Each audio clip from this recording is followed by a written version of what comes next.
Perlas del libro de Génesis. Después de 20 años, Jacob debe enfrentar su pecado con Esaú. Humanamente, hace todo lo posible para hallar gracia en su hermano. Pero la noticia de que viene con 400 hombres llena de miedo a Jacob. Esa noche pelea en oración y Dios lo bendice. Con la bendición en manos, va al encuentro de su hermano. Padre nuestro que estás en los cielos, te suplicamos, Señor, que nos dirijas en el estudio de tu palabra. Padre, danos entendimiento, danos sabiduría, danos discernimiento, para que podamos encontrar esas perlas que nuestra vida necesita. En el nombre de Jesús te lo pedimos. Amén. Buen día, hermanos y hermanas de esperanza. Continuamos nuestro viaje por el libro del Génesis. Jacob ya ha hecho las paces con Labán. Han quedado en un acuerdo de no agresión. Empieza o continúa su viaje con dirección a Canaán. Ahora Jacob debe hacer las paces, debe arreglar cuentas con su hermano. Él salió huyendo de casa porque Esaú había amenazado con darle muerte. ¿Cómo hará Jacob para presentarse ante su hermano, para hacer cuentas, para hacer las paces con él? Continuemos con nuestro estudio y recuerden, las perlas que vamos rescatando solo son algunas. Usted puede seguir sacando muchas perlas de cada capítulo de la Biblia. Continuemos con nuestro estudio y continuemos animando a las personas a sumarse a este estudio de un capítulo cada día, versículo a versículo. Jacob siguió su camino y le salieron al encuentro ángeles de Dios. Y dijo Jacob cuando los vio: «Campamento de Dios es este», y llamó el nombre de aquel lugar Mahanaim. ¿Pueden imaginar ustedes este cuadro? Dios se había revelado a Labán y le aseguró o le advirtió de no hacer nada contra Jacob. Dios le había dicho a Jacob que debía volver a su casa. Dios se le había revelado diciéndole que él lo iba a cuidar en el camino. Y ahora tiene este encuentro con los ángeles de Dios. No se nos dice para qué se presentan los ángeles.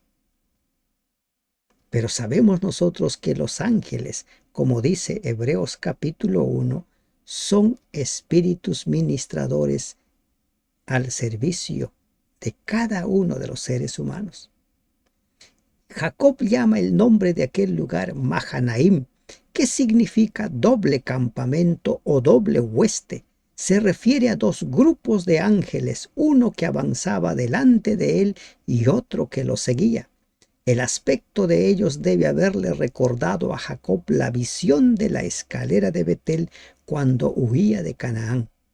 Entonces los ángeles que ascendían y descendían habían representado para él la protección divina y la ayuda que iban a ser suyas durante su viaje y su estada en una tierra que él no conocía. Ahora la compañía angelical nuevamente le aseguró la ayuda divina, esta vez en anticipación de su temido encuentro con Esaú y también como una renovación de la promesa de llevarlo de regreso a salvo hasta su tierra natal. Dios lo había prometido y Dios lo estaba cumpliendo. Dios siempre cumple lo que nos promete. Puesto que Jacob vio a los ángeles mientras viajaba, no pueden haberle aparecido en un sueño. Sin embargo, no es clara la forma como se revelaron. Pero ¿qué es lo que sabemos? Que él tenía la certeza de que ahí estaban esos ángeles. Una ciudad notable fue fundada más tarde cerca del lugar donde aparecieron los ángeles. Josué 13:26, 2 de Samuel 2:8. Algunos identifican con la actual Magna, a unos 20 kilómetros al noroeste de la antigua Gerasa. Un encuentro con ángeles. Qué maravilloso, ¿verdad? Si Dios te ha hecho una promesa, Dios lo va a cumplir. Y envió Jacob mensajeros delante de sí a Esaú su hermano, a la tierra de Seir, campo de Edom. El reencuentro de estos dos hermanos estaba cerca. Ahora Jacob empieza a establecer estrategias. ¿Cómo hago para poder tener el encuentro con mi hermano? ¿Cómo hago para apaciguarlo? ¿Cómo hago para decirle que vengo en paz? ¿Cómo hago? ¿Y qué hace? Envía mensajeros delante de él. Vayan al encuentro de mi hermano. Y les mandó diciendo: así diréis a mi señor Esaú: así dice tu siervo Jacob, con Labán he morado y me he detenido hasta ahora. Y tengo vacas, asnos, ovejas y siervos y siervas, y envío a decirlo a mi señor para hallar gracia en tus ojos. Yo he estado en Harán 20 años. Ahora vuelvo y no vuelvo con las manos vacías. Aquí podemos leer nosotros entre líneas muchos mensajes. Recuerden que Jacob con engaños había robado la bendición que Isaac quería dar a Esaú. Y en este mensaje es como que Jacob le está diciendo: yo no necesito la herencia producto de la primogenitura. Yo soy rico. Dios me ha enriquecido. Tengo vacas, asnos, ovejas, siervos y siervas. Soy rico. Jacob quería asegurarse que el encuentro con su hermano fuera en paz. Y los mensajeros volvieron a Jacob diciendo: vinimos a tu hermano Esaú, o fuimos, llegamos donde estaba Esaú, y él también viene a recibirte, y 400 hombres con él. El que Esaú fuera acompañado de 400 hombres armados era una evidencia de que se había convertido en un poderoso caudillo. Quizá ya había comenzado a vivir por la espada, como le dijo Isaac en el capítulo 27:40. Por tu espada vivirás. Si la enemistad de Esaú hacia su hermano se había suavizado durante los años, parece que él nunca mencionó ese hecho a sus padres, con el resultado de que Rebeca no había podido cumplir su promesa de llamar a Jacob, tal como lo había anunciado. La incertidumbre de este último en cuanto al propósito de su hermano y la ansiedad ocasionada por el informe de los mensajeros lo alarmaron en extremo, lo llenaron de miedo. Viene con 400 hombres. Recuerden que él estaba acompañado de sus 11 hijos de 13 años hacia abajo.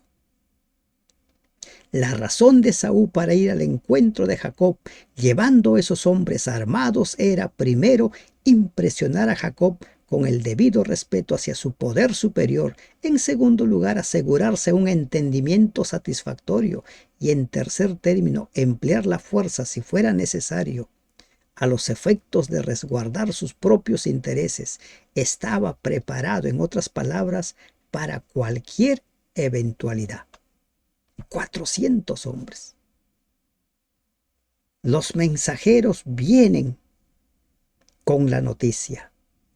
Y saben, cuando nosotros nos llenamos de miedo, vamos a empezar a actuar de formas inusitadas. Por eso es bueno que cuando tienes miedo, lo primero que tienes que hacer es tratar en lo posible de estabilizarte. Algunos se quedan paralizados y no saben qué hacer. Pero aquí Jacob va a reaccionar. Entonces Jacob tuvo gran temor y se angustió y distribuyó el pueblo que tenía consigo y las ovejas y las vacas y los camellos en 2 campamentos. Y dijo, si viene Saúl contra un campamento y lo ataca, el otro campamento escapará. Divide su campamento. Jacob trata de establecer estrategias, cómo salvar a su familia, cómo salvar a su campamento. Está con miedo, pero está actuando. Y esa es la forma de actuar cuando el miedo viene.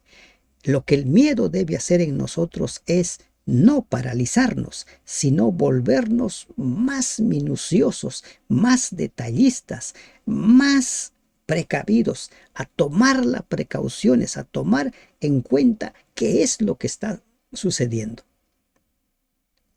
No asustarnos y ya no hago nada. Tenemos que hacer.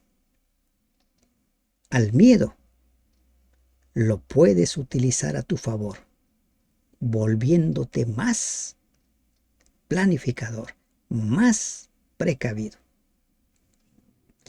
Y dijo Jacob, Dios de mi padre Abraham y Dios de mi padre Isaac, Jehová que me dijiste, vuélvete a tu tierra y a tu parentela y yo te haré bien. Menor soy que todas las misericordias y que toda la verdad que has usado para con tu siervo, pues con mi cayado pasé este Jordán y ahora estoy sobre 2 campamentos. Isaac se dirige a Dios. Ha hecho ya lo que humanamente puede hacer y ahora busca en oración a Dios. Notable por su sencillez y energía, esta oración modelo expresa todo lo que es esencial en una petición. 1. Verdadera humildad. 2. Reconocimiento de la misericordia de Dios. 3. Súplica por protección de un peligro inminente. 4. Repetición de las promesas pasadas. 5. Aprecio por ayudas recibidas. Jacob se dirige a Dios. Ya hice lo que humanamente puedo hacer. Ahora me pongo en tus manos. Líbrame, dice, ahora de la mano de mi hermano, de la mano de Saúl, porque le temo, no venga caso y me hiera la madre con los hijos. Líbrame. La madre sobre los hijos, la imagen es de una madre que se arroja sobre sus hijos para protegerlos con su propio cuerpo para que no sean muertos. Jacob sabía que si su hermano era provocado, no vacilaría en matarlos a todos. Jacob temía lo peor. Pero está poniendo su miedo, su problema, su temor en las manos de Dios. Se está encomendando a Dios. Tú has dicho, yo te haré bien y tu descendencia será como la arena del mar, que no se puede contar por la multitud. Aquí encontramos preciosas perlas. 1. Recordar las promesas de Dios. Nunca olvidar las promesas de Dios. 2. No porque Dios nos haya prometido ayuda, protección, nosotros debemos dejar de hacer. Nosotros debemos dejar de luchar, dejar de buscar, dejar de clamar. ¿Se dan cuenta? Tú has prometido. Dios le ha prometido. Y aquí encontramos un elemento más. Nosotros somos seres emocionales y racionales, y en situaciones como estas, como las que estaba viviendo Jacob, la parte emocional se vuelve más fuerte que la parte racional. De allí es donde nosotros tenemos que buscar que equilibrarnos, y Jacob lo estaba logrando. Emocionalmente estaba con miedo, emocionalmente sentía que su hermano venía y podía matar a todos. Racionalmente decía, voy a buscar a Dios. Voy a suplicar a Dios. Y oró. Y miren, aquí encontramos una gran lección, una gran perla de lo que es orar. La oración consiste en que nosotros clamamos, nosotros decimos. ¿Y en qué momento o de qué manera Dios responde a esa oración? Y durmió allí aquella noche y tomó de lo que le vino a la mano un presente para su hermano Esaú. Durmió allí, confiando en la protección del Señor. Él confiaba, pero Jacob no descuidó ningún medio de reconciliación con su hermano. Y es esto lo que tenemos que aprender nosotros. Muchas personas, por ejemplo, cuando enferman, dicen, yo tengo fe, Dios me va a sanar. Y dejan de lado las medicinas, dejan de lado el servicio de los médicos. Dios ha establecido la ciencia también para que nosotros nos sirvamos de ella. Recuerden la ocasión en la cual Ezequías se enfermó. Y enfermó gravemente, iba a morir. Después que Ezequías suplicó y suplicó, Dios le dice, ve, va a vivir 15 años más. Y Ezequías no se salvó simplemente, sé sano. Dios le dice a Isaías, hagan una especie de ungüento, un emplasto de higos, y con eso se va a sanar. A veces nosotros queremos que Dios lo haga todo y nosotros no hacer nada. Tenemos que hacer lo que esté a nuestro alcance. Hay personas que quieren que Dios haga milagros en las vidas de las personas, pero no quieren utilizar los medios que Dios ha establecido para ayudarnos. ¿Se dan cuenta? No caigamos en la presunción. Tener fe en Dios es también aceptar lo que Él ha establecido. Miremos los milagros de Jesús. Jesús muy bien pudo haber sanado a todos con un simplemente sé sano. Ve, oye, habla, vive. ¿Sí o no? Pudo haber hecho. Pero siempre hizo algo en la cual los demás también debían hacer. En la resurrección de Lázaro fueron los amigos quienes debían ir a retirar la piedra, quitar toda la tela o el embalsamiento con el cual había sido cubierto. Siempre nosotros tenemos algo que hacer. Habiendo levantado su campamento para pasar la noche en el lugar donde había recibido la noticia de que Saúl se aproximaba, eligió un regalo considerable que consistía en más de 550 cabezas de ganado y ovejas. Las envió por adelantado a Esaú en varias manadas. Ahora lo vamos a ver cómo lo distribuyó. Pero él hizo lo que estaba a su mano. 200 cabras y 20 machos cabríos, 200 ovejas y 20 carneros, 30 camellos paridas con crías, 40 vacas y 10 novillos, 20 asnas y 10 borricos.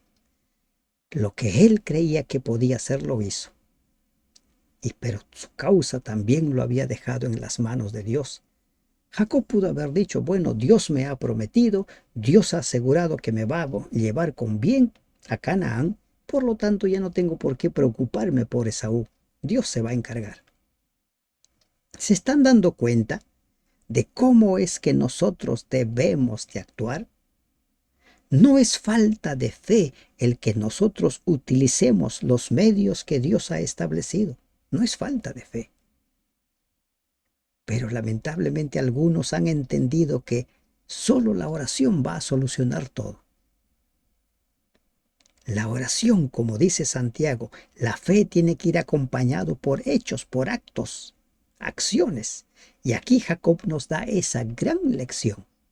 Y lo entregó a sus siervos, cada manada de por sí, y dijo a sus siervos, pasad delante de mí y poned espacio entre manada y manada, toda una estrategia para ir apaciguando al hermano iracundo. Así se lo imaginaba Jacob. Y aquí también encontramos otra perla que siempre les venimos diciendo. Asumimos mucho Y generalmente lo que asumimos, lo que creemos, lo que pensamos, nos llena de miedo. Jacob se imaginaba a Esaú con 400 hombres con sus espadas viniendo llenos de ira, ¿no? Para tomar venganza. Y entonces empezó, ¿cómo hago para apaciguarlo? Y empieza a formar grupos. 1, 2, 3 grupos. Y mandó al primero diciendo, si Esaú mi hermano te encontrare y te preguntare diciendo, ¿de quién eres y a dónde vas y para quién es esto que llevas delante de ti? Entonces dirás, es un presente de tu siervo Jacob que envía a mi siervo Esaú, y he aquí también él viene para nosotros. Él viene. Mientras leía esta parte, cómo es que fue enviando el primer grupo, el segundo grupo, dice, mandó también al segundo y al tercero y a todos los que iban tras aquellas manadas, diciendo, conforme a esto hallaréis, hablaréis a Esaú cuando le hallaréis. Así lo van a encontrar.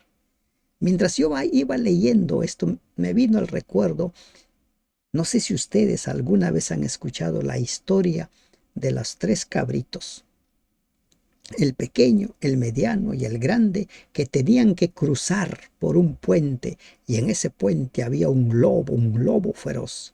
Otras historias dicen que había un ogro. Entonces empieza a pasar el pequeñito y va el lobo y quiere comérselo y le dice, no, no te conviene. Detrás de mí viene uno más grande. Y el lobo deja pasar al pequeñito. Luego pasa el mediano y el lobo se lo quiere comer, y así hasta que el tercero también tiene su propia estrategia. Y Jacob está haciendo algo de eso, ¿no? Envía un grupo y otro grupo y el tercer grupo. Y va, conforme a esto hablaréis a Esaú cuando le hallaréis. Y diréis también, he aquí tu siervo Jacob viene tras nosotros, porque dijo, apaciguaré su ira con el presente que va delante de mí, y después veré su rostro, quizá le seré acepto. Quizás le seré acepto. E hizo sus planes, hizo su estrategia. ¿Se dan cuenta? La oración, estimados hermanos, es poner en las manos de Dios todo. ¿Saben lo que significa Filipenses 4:13? Cuando hemos estudiado versículo a versículo, hemos entendido lo que significa Filipenses 4:13. Algunos toman Filipenses 4:13, todo lo puedo en Cristo que me fortalece. Yo no hago nada, Dios lo va a hacer todo por mí. Pero el contexto nos enseña que Pablo dice, yo puedo estar bien cuando las cosas van mal, cuando las cosas van bien, cuando hay, cuando no hay, cuando hay abundancia, cuando hay escasez, puedo mantenerme fiel al Señor. Cuando hay, cuando no hay, tomando en cuenta lo que el Señor me da. No es simplemente una declaración así teológica, verbal. Todo lo puedo en el Señor que me fortalece. Y es el uso que hoy en día lo dan muchas personas. Y Jacob estaba haciendo lo que estaba en sus manos. Quizá le seré acepto. Pasó pues el presente delante de él, y él durmió aquella noche en el campamento.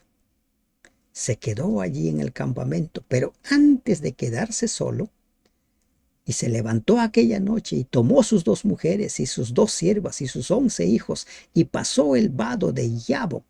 Los tomó pues e hizo pasar el arroyo a ellos y a todo lo que tenía. A todos. Solo él se quedó al otro lado. Solo él. Más temprano en la mañana Jacob había enviado su presente a Esaú.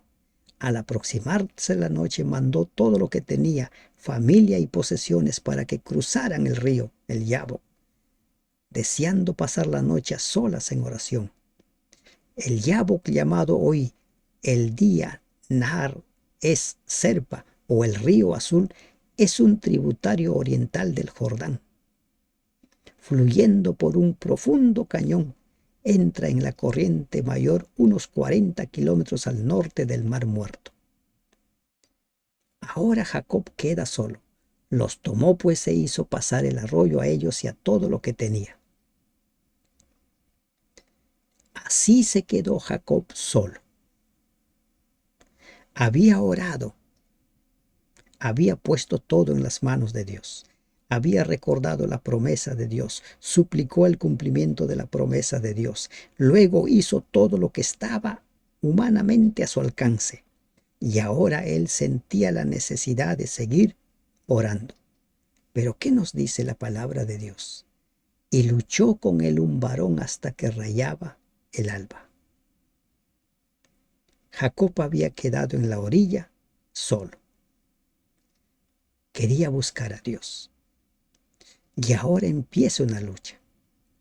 ¿De qué maneras Dios responde nuestras oraciones? La oración de Jacob fue respondida de una manera inusual. Nunca hemos visto que Dios respondiera a la oración de algún otro profeta, de algún otro patriarca de esta manera. ¿Se dan cuenta que Dios tiene una forma particular de relacionarse con cada uno de nosotros? No pretendamos tener la misma experiencia que los demás. Dios se relaciona de una forma particular con cada uno de sus hijos. Y aquí empieza a pelear. Hay una lucha con él, un varón. Y esta lucha se prolongó, dice, hasta que rayaba el alba. O sea que ya estaba por amanecer. Que el antagonista de Jacob no era un ser humano ni un ángel común, se infiere de que Jacob habló de él como Dios, recién en el versículo 30. Pero al principio no sabe con quién está luchando. El profeta Oseas también se refiere a él como a Dios, pero además como a un ángel. Oseas 12, 3, 4. Este visitante celestial no era otro, según lo podemos identificar más adelante. Recuerden, el ángel de Jehová, todo apunta que es Cristo mismo. Una aparición tal de Cristo en forma humana no es extraña ni única. Recuerden Génesis 18:1. En cuanto al tiempo de angustia para Jacob, podemos nosotros revisar lo que hemos estudiado en Jeremías 37. ¿Por qué le digo lo que hemos estudiado?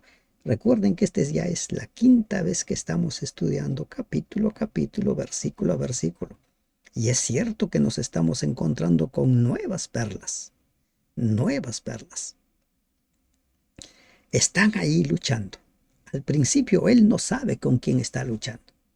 Y cuando el varón vio que no podía con él, tocó en el sitio del encaje de su muslo y se descoyuntó el muslo de Jacob mientras con él luchaba. Es difícil de entender cómo es que este ángel no podía con Jacob. El luchador desconocido empleó únicamente la fuerza de un ser humano en su lucha con Jacob. Recuerden que Dios todo lo puede. Pero estaba haciendo frente a un ser humano y lo hace como un ser humano, como cuando Cristo se encarnó y vivió aquí en la tierra como uno de nosotros, teniendo la fuerza que tiene el ser humano, teniendo las necesidades que tiene el ser humano. De esa forma peleó el ángel de Jehová con Jacob, con fuerzas humanas. Y el tesón de Jacob era fuerte. Y el ángel, dice, lo toca en el encaje del muslo. Y ese toque quedaría como una evidencia de ese encuentro por el resto de la vida de Jacob. Ese encuentro nunca lo olvidaría. Y la cojera sería una evidencia y un recordativo de que eso sucedió. Y dijo, déjame, porque raya el alba. Y Jacob le respondió, no te dejaré si no me bendices. A esta altura, Jacob ya sabía que no era un ser humano con quien peleaba. Él sabía que era Dios con quien estaba peleando. ¿Recuerdan el encuentro de Dios con Abraham? Un encuentro distinto. Una comida. Ahí departen en la mesa. Ese fue el encuentro. Ahora el encuentro de Jacob con Dios es diferente. El ángel procuró retirarse y le dice, déjame. Y él, Jacob, le dice, no te dejaré si no me bendices. Quiero tu bendición. El golpe no lo dejó invalidado. Y la voz divina habían convencido a Jacob de que aquel con quien había luchado durante horas era un mensajero del cielo. Y él pide ser bendecido. No te voy a dejar hasta que no me bendigas. Desde su nacimiento, recordemos el nacimiento de Jacob, cuando había tomado a su hermano por el talón hasta sus últimos años en Harán, cuando había sido más astuto que su tío Labán. Oseas 12, 3, 4. Jacob había enfocado la solución de los problemas de la vida mediante métodos cuestionables de su propia iniciativa. Ahora era un hombre cambiado. Si bien en lo pasado había confiado en su propia sabiduría y fuerza, ahora había aprendido a confiar completamente en Dios. No te voy a dejar si no me bendices. Él sentía que de esa bendición dependía su vida y la vida de su familia y de todos los suyos. Y el varón le dijo, ¿cuál es tu nombre? Y él respondió, Jacob. Y el varón le dijo, no se dirá más tu nombre Jacob, sino Israel, porque has luchado con Dios y con los hombres y has vencido. ¿Qué tal declaración de este ser? Has luchado con Dios. ¿Con quién había luchado? Con Dios. No son palabras del profeta. El mismo ser dice, ya no vas a llamarte Jacob, sino te vas a llamar Israel. Jacob había luchado con Dios. Miren la forma como Dios responde las oraciones. La oración de fe siempre tendrá una respuesta. No de la manera que nos esperamos. Y no me imagino que Jacob haya pensado que va a tener esa noche una lucha con Dios. No me imagino. ¿Se dan cuenta? Dios responde de formas muy particulares a nuestras oraciones. El gran cambio espiritual que había sobrevenido a Jacob fue entonces simbolizado por un cambio de nombre que indicaba la naturaleza de su nueva relación con Dios.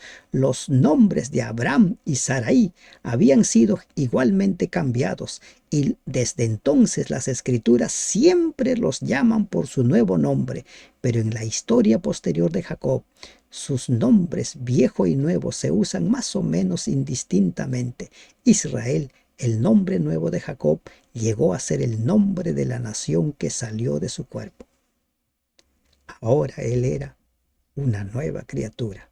La experiencia del nuevo nacimiento se dio en Jacob tras esta lucha. Entonces Jacob le preguntó y dijo, declárame ahora tu nombre. Y el varón respondió, ¿por qué me preguntas por mi nombre? Y lo bendijo allí. Este hombre recibió la bendición allí.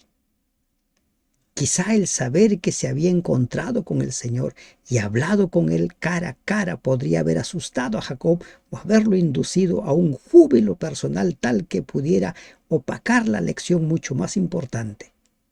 La bendición de despedida del ángel debía ser suficiente, no le reveló su nombre. Entonces Jacob estaba seguro que se había encontrado con Dios y llamó Jacob el nombre de aquel lugar Peniel, porque dijo, vi a Dios cara a cara y fue librada mi alma. Tuve un encuentro con Dios cara a cara y fue perdonado mi pecado. Cuando Isaías ve en visión el trono de Dios, siente que es un hombre pecador que va a morir. Un serafín toma un carbón encendido, toca sus labios y le dice, has sido limpiado. Ahora Jacob ha sido limpiado, ha sido bendecido después de esta pelea, esta lucha. No hay una fórmula en la cual Dios se relacione con todos sus hijos. No hay, no vas a encontrar. Cada profeta tuvo una relación muy particular con Dios. De la misma manera, cada uno de nosotros tendrá una relación muy particular con Dios. Lo único en común es que debemos obedecer su palabra, debemos vivir su palabra. Eso es lo único en común. Y llamó el nombre Peniel. Así como Jacob había dado el nombre de Betel al lugar donde vio a Dios en un sueño, Génesis 28:19, y Mahanaim al lugar donde un grupo de ángeles se le apareció en el camino, versículo 2 de este capítulo, ahora perpetuó el lugar de su encuentro personal con Dios mediante un nombre que significa rostro de Dios. Ciertamente era un milagro el que hubiera visto a Dios cara a cara y continuara viviendo. Quien ve a Dios cara a cara muere. Pero aquí tuvo un encuentro especial, Jacob con Dios.